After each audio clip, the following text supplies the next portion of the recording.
Welcome back. Today we gave you some pointers on putting together this beautiful bedroom ensemble. I hope you'll make one for your home. Well, you know, we like to visit needle artists who are doing extraordinary things in their fields. Today we'll look at the work of Tressa Sularz. She makes her coiled baskets using needle, thread, and other materials. Let's take a look at her unique work. Outside New Richmond, Wisconsin, the studio of artisan Tressa Sularz is filled with beautiful woven baskets she makes by hand. But it's her sewn baskets that are so unusual.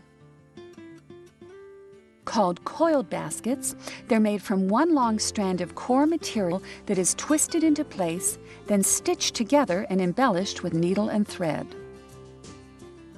It's an ancient technique common in Native American folk art as well as in Africa and Asia.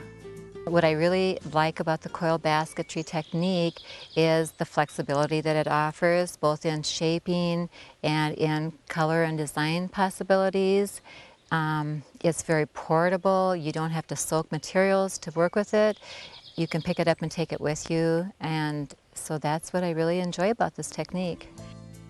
Unlike some coiled baskets in which the core material is exposed, like these pine needle baskets, most of Tressa's are completely covered with thread. Her inspiration comes primarily from Native American baskets, which, like Tressa's, often feature subtle colors and symmetrical designs. Symbolism is also very prominent in Tressa's work, such as this original design patterned after a mountain, and this piece, which represents a flower. And while coiled baskets can vary greatly in size, Tressa prefers to keep her baskets relatively small.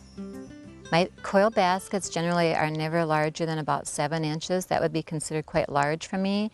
Most of my baskets would be 3 to 5 inches in diameter, and probably only about 1 inch high. Tressa's core material is a single uncut strand of twisted paper called fiber rush. Her thread is 6-strand embroidery floss, usually 2 colors, a neutral background tone, and a secondary contrasting color for the design. To keep from splitting the rush, she uses a blunt, large-eyed tapestry needle. She starts in the center, using needle nose pliers to twist one end of the rush into a tight coil. Next, using the background color floss, she begins wrapping the rush. Working counterclockwise, she continues to cover the rush, wrapping the core 5 times, then sewing it to the previous layer with a figure 8 stitch. When she's ready for the design, she lays the secondary floss along the rush and wraps it with the background color. From this point on, she carries both colors of floss, one next to the rush, the other on her needle, switching back and forth as needed between background and design. Once she reaches the rim, she cuts and miters the rush, then secures it with a whip stitch before sewing a final serpentine stitch down to the center. Although most baskets feature a design done completely in thread, Tressa occasionally embellishes her work with beads, or in this case, shells. This very personal basket features charms and trinkets Tressa has collected over the years. She's happy to have found a way to display her mementos rather than storing them in a drawer. Although the process is slow, one small basket demands 100 hours or more, Tressa wouldn't change a thing. I just absolutely love making coiled baskets. I feel very fortunate to be able to do what I do for a living.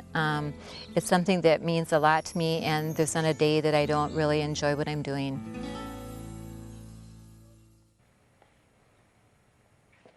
What beautiful work. I really admire her patience and her attention to detail. I can see how those baskets take so long to create. Well, I hope you found some inspiration here today with us. I'd like to thank you for watching, and please join us next time for so much more.